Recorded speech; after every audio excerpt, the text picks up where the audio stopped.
with all the new developments tonight. The Justice Department Inspector General releasing a blockbuster 500-page report on former FBI Director James Comey's handling of the investigation into Hillary Clinton's emails. The report concludes that Comey was what it calls extraordinary and insubordinate, saying he flouted department norms and that he failed to coordinate his actions with his superiors at the Justice Department.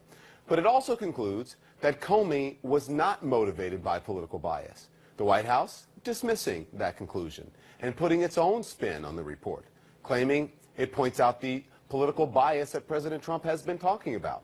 The current director of the FBI saying he is disappointed by the report and hinting that some heads may roll. A lot to discuss this hour. I want to bring in CNN legal analyst Laura Coates, a former federal prosecutor, Jack Quinn, the former White House counsel under President Clinton, and Nelson Cunningham, also a former White House counsel under Bill Clinton. Good evening. I appreciate all of you being on. Laura, we're hearing the first reaction from President Trump's legal team. His attorney, Rudy Giuliani, was on Fox News tonight, and he is reacting to the IG report with a few interesting demands.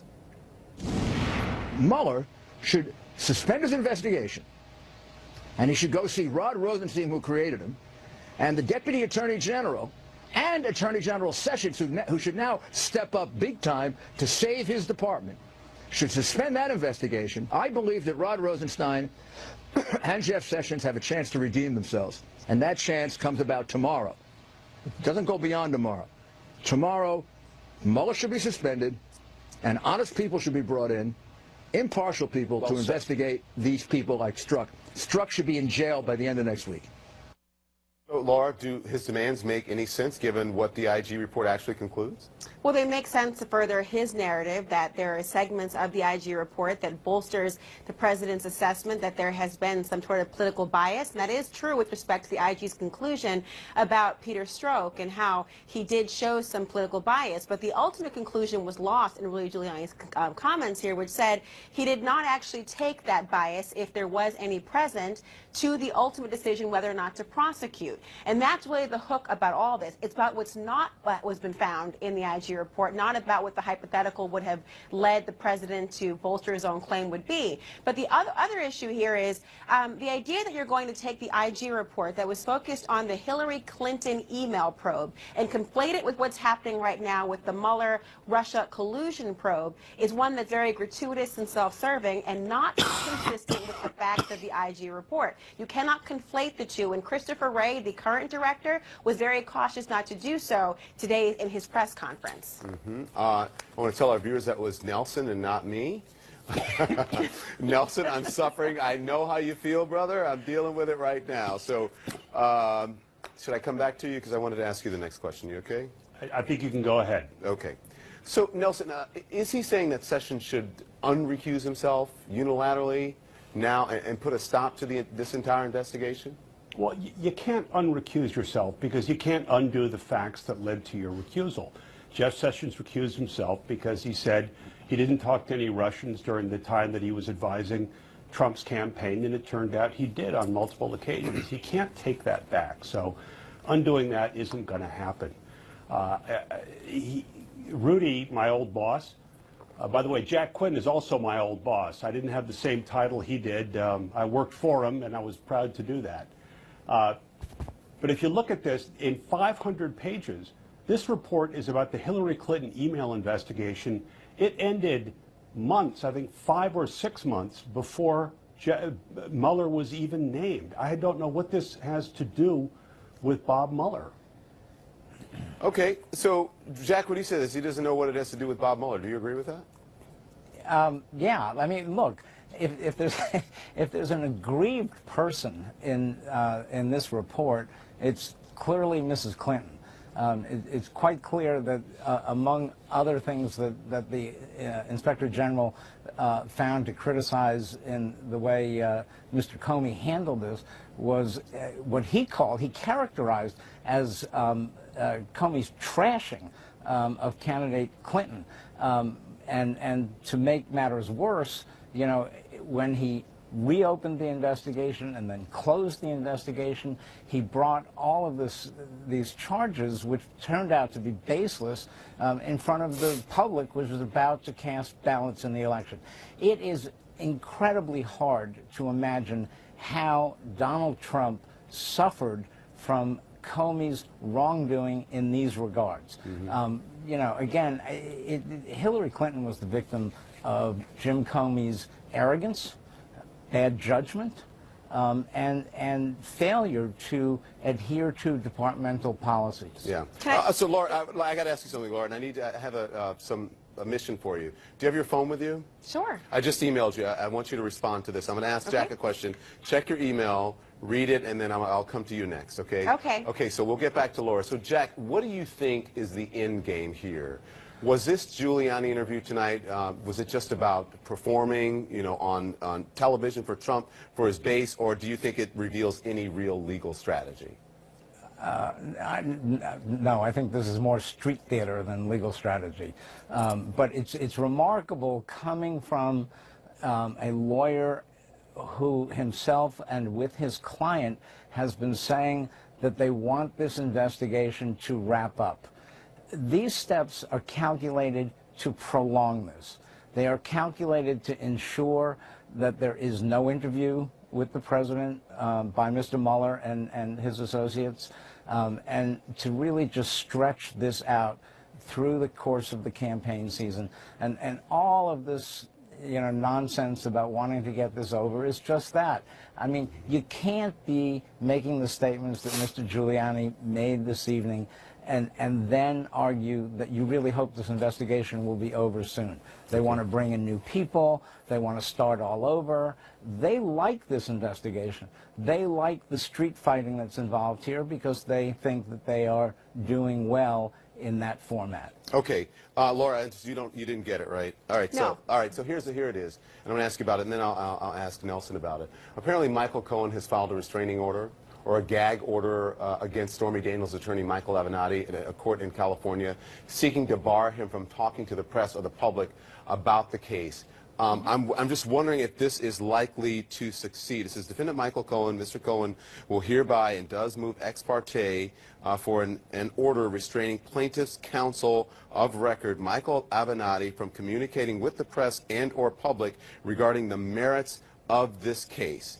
And it says, as the court has already surmised, Mr. Avenatti's actions are mainly driven by his seemingly unquenchable thirst for publicity, and it goes on after that. What do you think of this?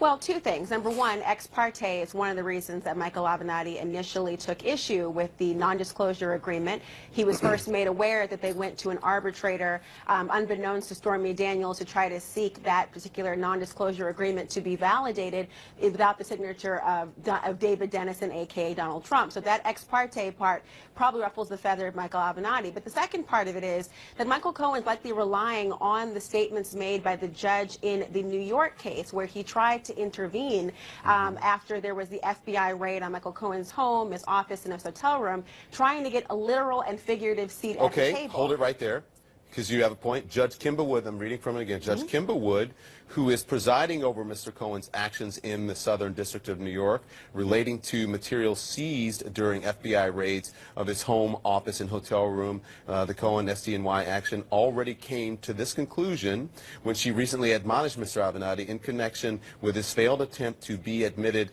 pro-hack vice in the Cohen SDNY action. Go on. Right. Well, when you're admitted pro hoc vice, essentially it's for the purpose of this matter only. But the reason why it's different and why it's a little bit odd to use the logic of the New York court in this case is because the judge in New York said that you don't have standing really to be here. I don't see how the matter before the court today is directly related to your client, Stormy Daniels. Now, Avenatti's claim has always been, I want to protect her interest in the disclosure of any taped statements or conversations that may have been made between her prior attorney and Michael Cohen, and that would serve to inure to her benefit in the California case. But you see, if the California case were to rely only counting on the judge's statements in New York, well, he does have standing in the California case. He would have a reason to speak, but Michael Avenatti does get himself into trouble when he uses the court of public opinion in many ways in lieu of the process in the court of law, and I think that the judge will take issue with that, but not the same way for New York. Okay, Nelson, so here, this is Michael Avenatti's statement, and this is via Twitter. He says, the motion for a gag order is a complete joke and baseless. Mr. Cohen and Brent Blakely can't deal with the truth, the facts, and the law, so they have to resort to unethical, meritless motions. This must be their birthday present to Mr. Trump, and then hashtag Basta. What do you think of that, Nelson? I'd say that Michael Avenatti may have been watching too many thriller crime movies over the years. He's going a little over the top here. As simple as that? You know, there's nothing in what he's tweeting out there that has any basis in the law. And by the way, I think he's done a great service by bringing facts forward, by making arguments in public. He is fearless. I grant him that. But I think when you start, he's running out his string a bit. Okay, before I let you go, though, quickly, Nelson, how do you think this is going to go over in the court? Do you think it'll be granted? I don't know. Laura knows a lot more about the facts of this than I do. I would think no. All right. You know, very rarely do you tell lawyers not to speak publicly. Thank you all. Fascinating. Breaking news right in the middle. I'm going to have to recheck your email, Laura, because I thought I sent that directly to you. I like the pop quiz, though. It was nice. We'll do it. We'll do it in the break so that the whole world doesn't get your email. Thank you all. I appreciate it. When we come back, President Trump and his 3 oldest children facing a massive lawsuit. Remember when candidate Trump called the Clinton Foundation a criminal enterprise? Well, the latest in a growing number of lawsuits, this one alleging the Trump family ran their foundation and charity like a personal slush fund. It's the Father's Day sale at both sides of the aisle, and this was just a verification of, I think, the criticisms that people have had for a long time now. If you read his, if you read what he wrote in the New York Times, and I read all of it, I mean, it does sound, you guys can correct me if I'm wrong, I'm just asking that he was damned if he did, damned if he didn't. If he hadn't said anything about it, the report came out, they would say, well, he influenced the election because he didn't talk about it, he didn't say it. And then now they're saying, well, he influenced it because he released it. So, I mean, what was he to do? And also, I mean, he is right. I think hindsight is always 20/20. Maybe he should not have done it, but I think he does have a point. Do you disagree with that, Scott?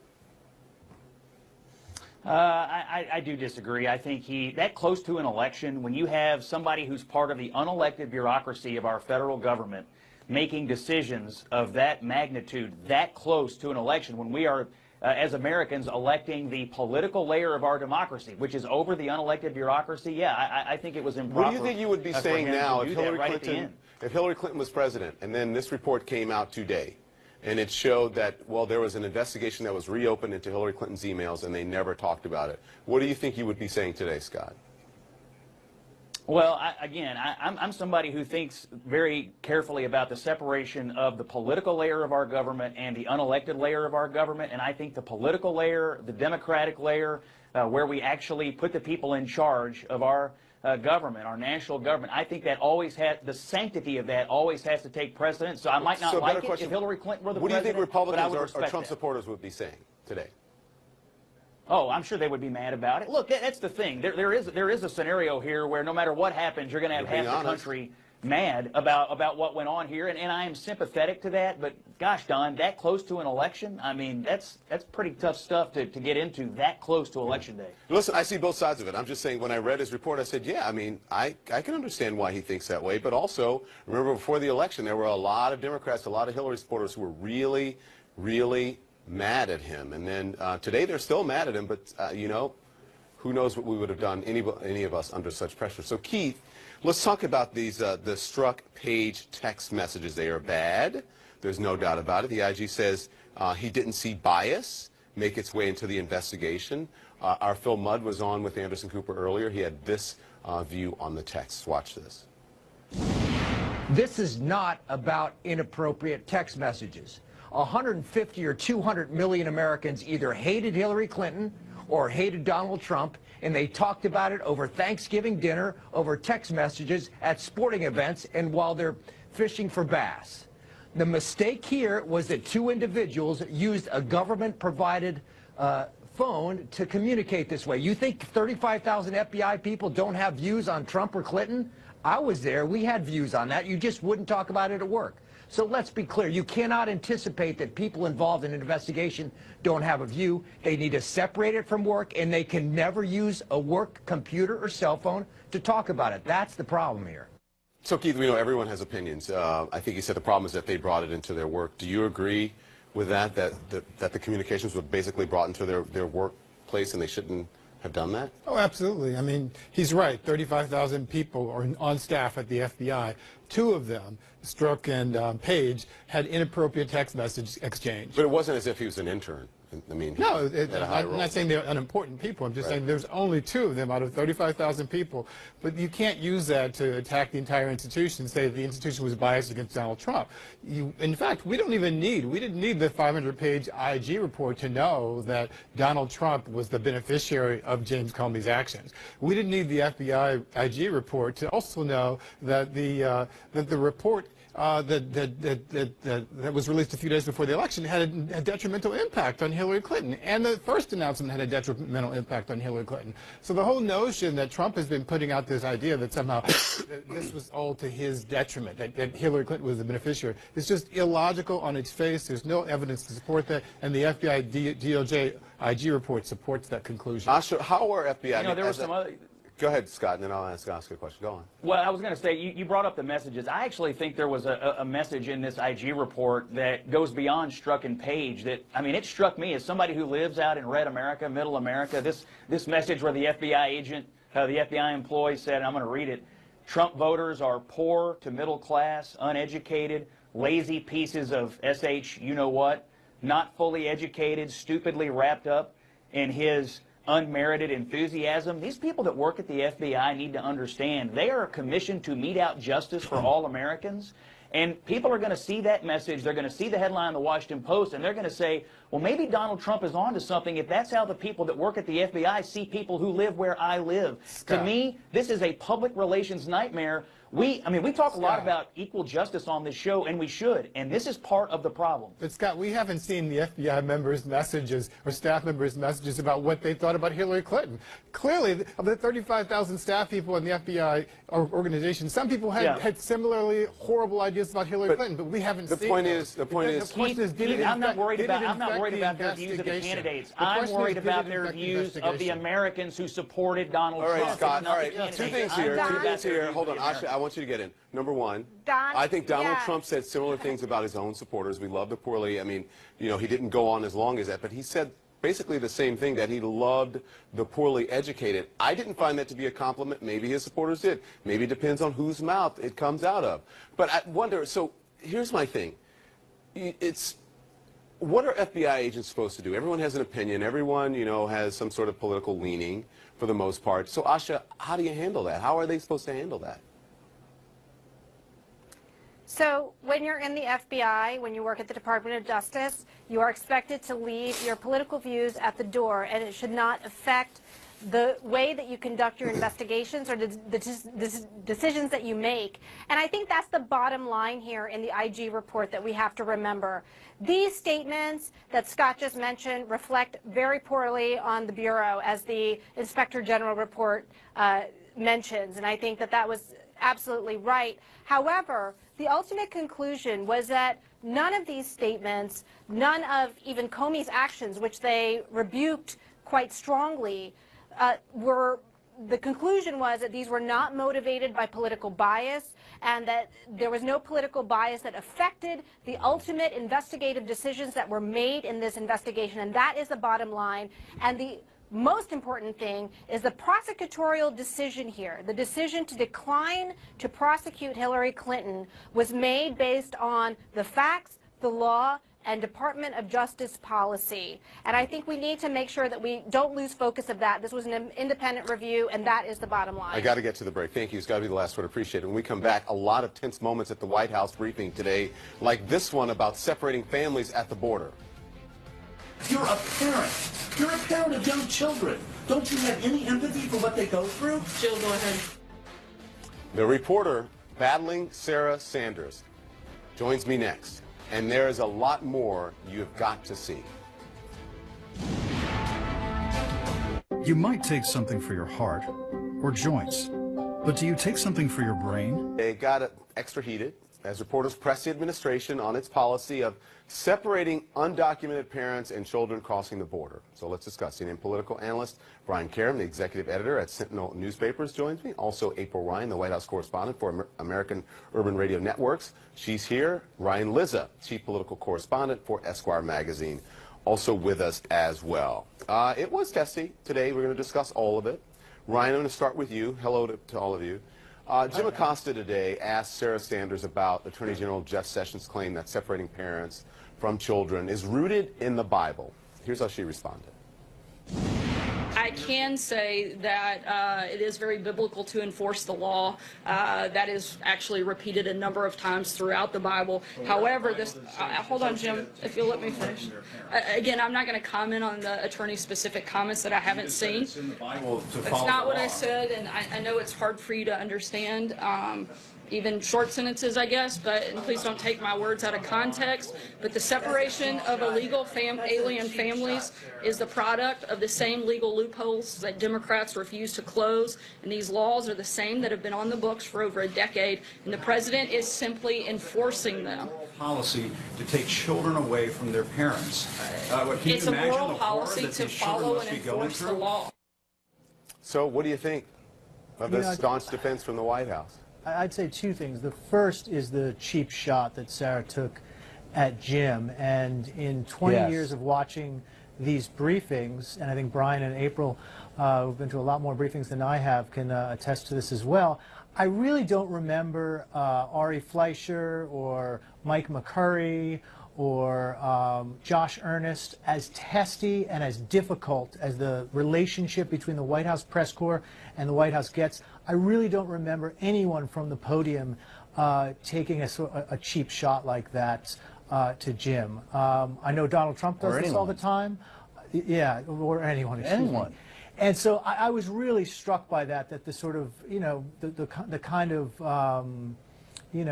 snarky, Twitter-like put-downs has now infected the briefing room, where as ugly as things get between the press and the White House press secretary, I don't remember that kind of rhetoric. And then two, I would just say, and probably more seriously and importantly, look, you can find a biblical verse to endorse anything you want. You tell me your policy, I'll go back to my Bible. It for any way you want. Amen. And I don't want to, and like I don't want to take this too far, but I would recommend if people are interested in the subject, look at some of there's a piece up at the Atlantic, I believe it was tonight, that notes that this biblical verse that Sessions is using, not shockingly, was also used by a lot of politicians going back to the 19th century to defend the indefensible, things like slavery. And so let's let's not use the Bible to defend our personal policies. If you want to use the Bible, I got one for you. How about whatsoever you do to the least of my brother, that you do unto me? Yeah. I mean, there's a Bible verse for you. Simple fact of the matter is the Bible shouldn't be invoked in this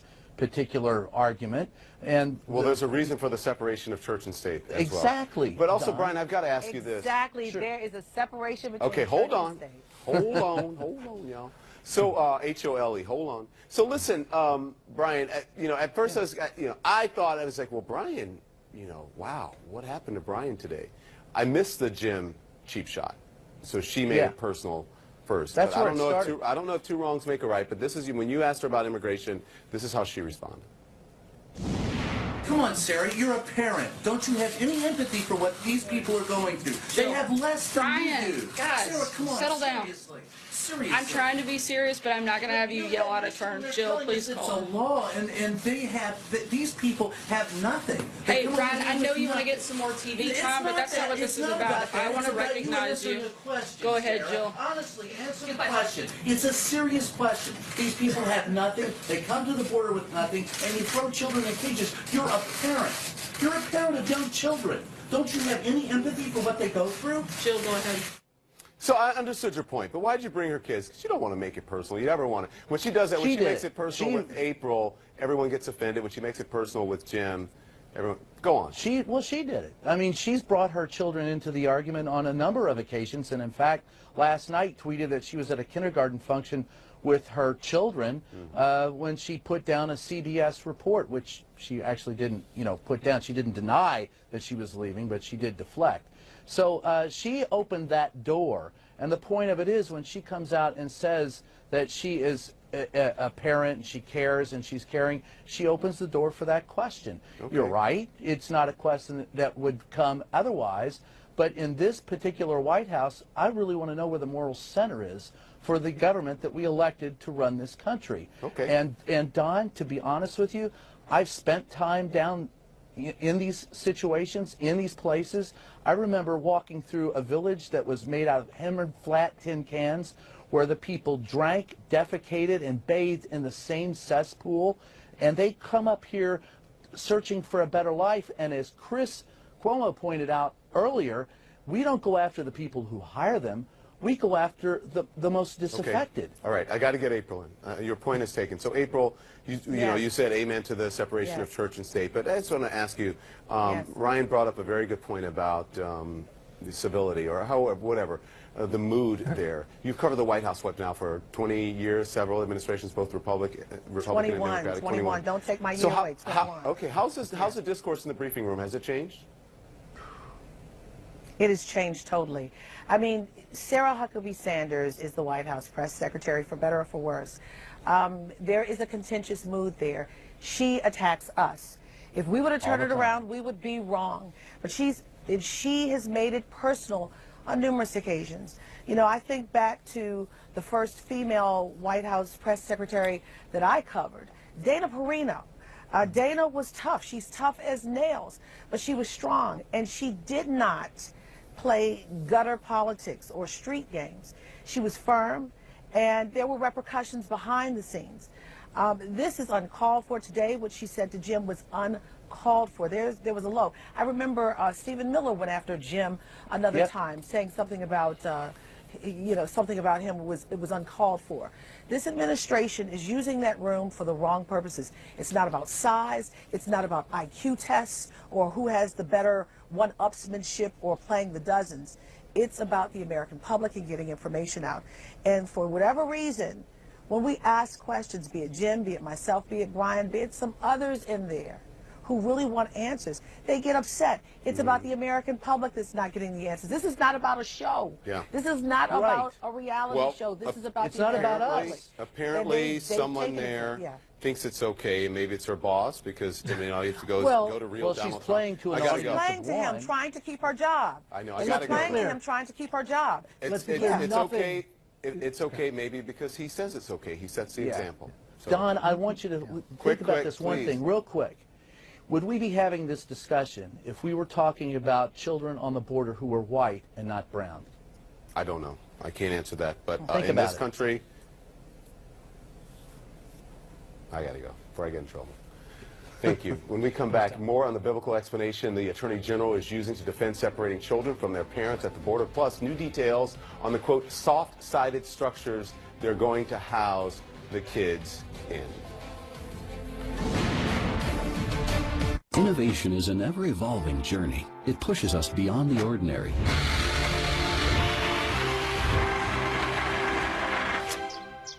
The Greenworks Pro 60-volt 24-inch hedge trimmer sold exclusively. White House doubling down tonight on its policy to separate undocumented families attempting to enter the U.S. This as the administration announces plans to build, quote, soft-sided structures for unaccompanied immigrant children near the border in Texas. They will have heating and cooling capabilities and will start with at least 360 beds. And again, they will house children far from home who have been separated from their parents. And I want to bring in now Pastor A.R. Bernard. He's the founder of the Christian Cultural Center and a former member of the President Trump's Evangelical Council. Also CNN political commentator Alice Stewart and CNN National Security Analyst Julia Kayyem, a former Homeland Security official with the Obama administration. Important topic. Good evening, everyone. So, Alice, I'm going to start with you. Today, the Attorney General Jeff Sessions addressed the criticism regarding separating immigrant families. Watch this.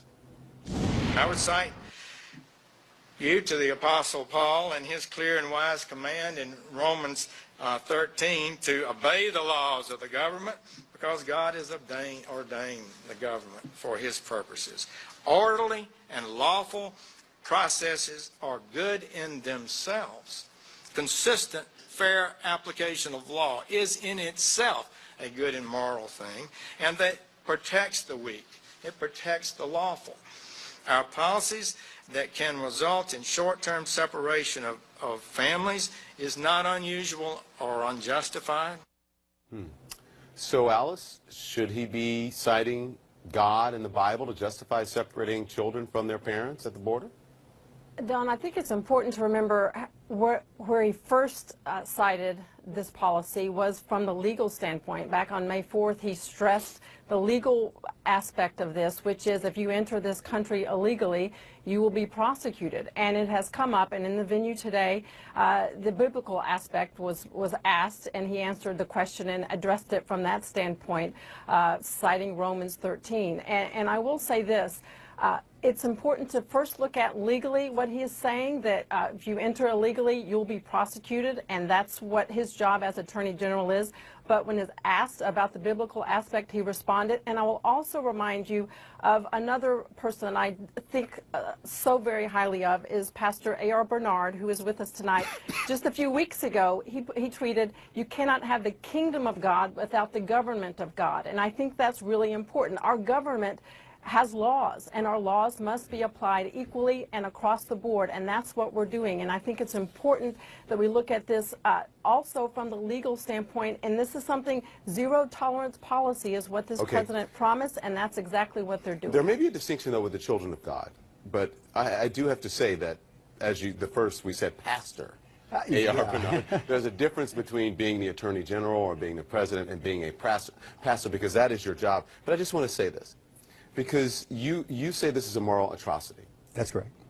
He read from Romans 13 in the Bible, and we know what Romans 13 has been used to justify slavery. That's right. Right? That's right. Did no one learn a lesson from that? Did they not learn a lesson? You know what? We're on dangerous ground when we begin to experience what is symptomatic of a politically co-opted gospel and Christian lens.